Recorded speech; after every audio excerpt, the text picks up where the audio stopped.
한 가지 흥미로운 점은 어제 김지은 씨가 재판의 가장 방청석 첫 줄에서 바로 안전지사의 지척에서 열심히 메모를 하면서 재판을 지켜봤다라는 점입니다. 신희진 전 의원님, 또 이 정치과 전문이시니까 이게 그런 심리, 이거 어떤 심리로 좀 봐야 될까요? 저도 사실 어제 그 얘기를 듣고 좀 놀랐어요. 예.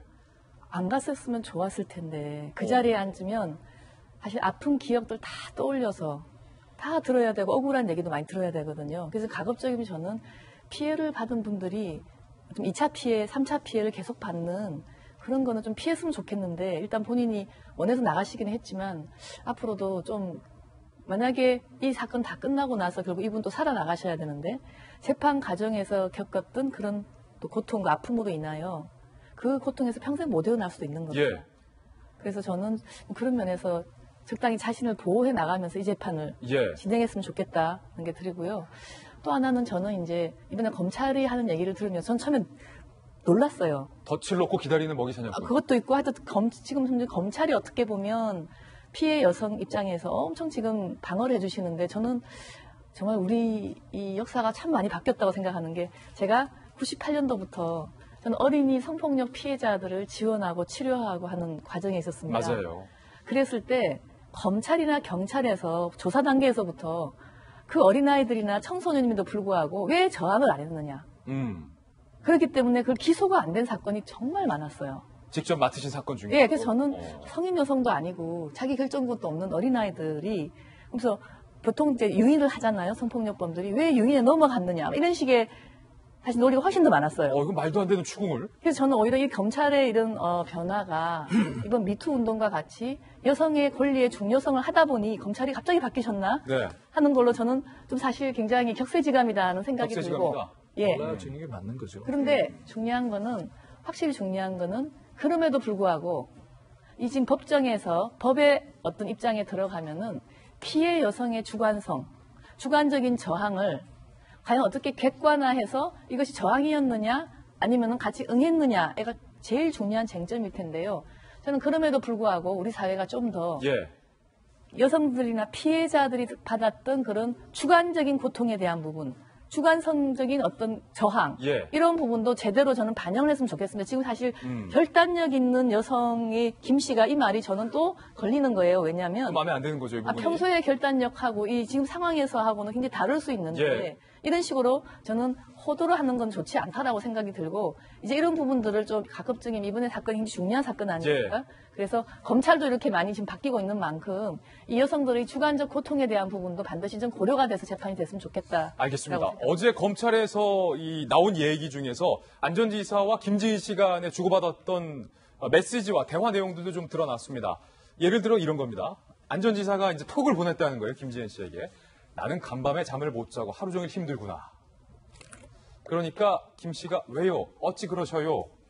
라고 답을 했다는 거예요. 그리고 또 그 유명한 말 있지 않습니까? 괴념치 말라. 안전지사. 이어서 어제 나를 안게 라고 검찰의 주장에 따르면 안전지사가 김지은 씨에게 이렇게 말을 했다는 거예요. 나를 안게. 근데 이거 들어보면 좀 뭔가 사극에서 나오는 멘트 같기도 하고 왕과 그런 것 같기도 하고 어떻게 보세요? 기본적으로 김지은 씨 주장에 따르면 어쨌든 안희정 전 지사의 어떤 위치나 그리고 차기 대권 후보라는 여러 가지 그 위치상 본인이 거부할 수 없었다. 그리고 굉장히 그 밑에 있는 사람들을 평소에 안희정 지사의 어떤 이미지와 다르게 굉장히 장악하려고 하는 그런 전반적인 분위기가 있었다. 이렇게 진술을 하고 있지 않습니까? 그러니까 저도 지금 이 상황은 특히 이제 남녀 간의 문제는 남녀 그 둘만 아는 거인데다가 지금 재판이 진행되고 있어서 어느 편을 들려고 하는 건 아닌데 그럼에도 불구하고 어제 안지사 측의 변호인이 얘기했던 이 부분은 아까 그 신현님 말씀하신 것좀 분명 좀 걸린 부분이 있어요. 그 안 전 지사 측의 그 변호인이 이런 얘기를 하죠. 피해자는 무보수로 대선 캠프에 들어온 스마트한 여성인데 이런 주체적인 여성에게 어떻게 위력을 행사할 수 있는가 이렇게 얘기를 하는데 이거는 지금 이 상황에 대해서 이 변호인 측이 제대로 좀 인지 못하고 있는 것 같아요. 아무리 자기 결정권이 있고 이런 여성이라고 할지라도 이런 소위 말하는 덫에 걸리는 경우도 있고 여러 가지 사정상 위력에 의해서 당하는 경우가 굉장히 많기 때문에 지금 핵심을 짚지 못하고 차라리 증거로서 이렇게 반박을 하면 좋을 텐데 이런 식의 굉장히 좀 주관적이고 상황 파악이 안 되는 이런 논리로 재판부를 설득한다라는 것은 저는 좀 옳은 전략은 아니라고 생각을 하고 있습니다. 네. 한마디로 정리하면은 지위가 이게 위력이 될 수 있겠는가에 대한 재판이라고 저는 생각하거든요. 지위가 위력이 될 수 있는가에 대한 물음에 대한 어저께 답이다. 재판부가 물어봅니다. 안희정 전 지사에게 직업은 무직입니다. 하지만 권력에 의한 관계이기 때문에 전 도지사로 하겠습니다라고 정리를 하게 됩니다. 예. 그러니까 핵심은 이거예요. 김지인 씨가 누구에 대한 그러니까 안희정 전 지사가 인사권을 다 갖고 있었던 상황이기 때문에 이 안에서 일어났던 성관계는 일단 모두가 인정하는 것 아니겠습니까? 여기에 대해서 물리적인 위력에 대한 여부가 아니라 이렇게 인사권을 갖고 있는 상하관계에서의 지위가 결국은 위력이 될 수 있는가를 판단하게 되는 굉장히 중요한 재판이기 때문에 나머지 사적으로 여러 가지 궁금한 점들이 많지만 그런 거 다 차치하고 법적인 기준과 판단 속에서 이걸 어떻게 판결을 내리게 되는지 이것만 초점을 맞춰서 보면 될 것 같습니다. 그러니까 위력을 행사했느냐 안 했느냐 여부와 관련된 질문이기 때문에 제가 드리는 건데 김 교수님 이 말투가 사실은 이런 것을 내포하지 않습니까? 어서 오세요라는 것과 어서 오게 요거는 뉘앙스가 다르죠. 안아주세요라는 것과 나를 안게 또 다르고 신경 쓰지 마세요라는 것과 괴념치 말라 이건 또 다른 거 아니에요? 근데 이제 그것도 다르긴 하지만은 말이라고 하는 것은 두 사람의 특정한 관계에 의해서 해석되는 것이니까는 예. 제3자가 또 이렇게 해석하기는 또 어려운 난점들이 또 다른 뭔가가 있을 수 있다. 있어요. 그러니까는 남들이 볼 땐 좀 권위적인 그러한 표현은 아니야. 하지만 서로에게는 귀여운 표현이 되는 경우도 있을 수 있어요. 그렇구나. 제가 이제 보는 것은 뭐냐면 아까 김영인 박사님 정확히 얘기하셨지만은 거절의 의사, 저항의 문제를 다루고 있지만 어떤 상황에서는 저항과 거절 의사 자체를 밝힐 수 없는 그런 시스템이나 관계가 있다고 한다면 이게 정말 큰 문제죠. 예.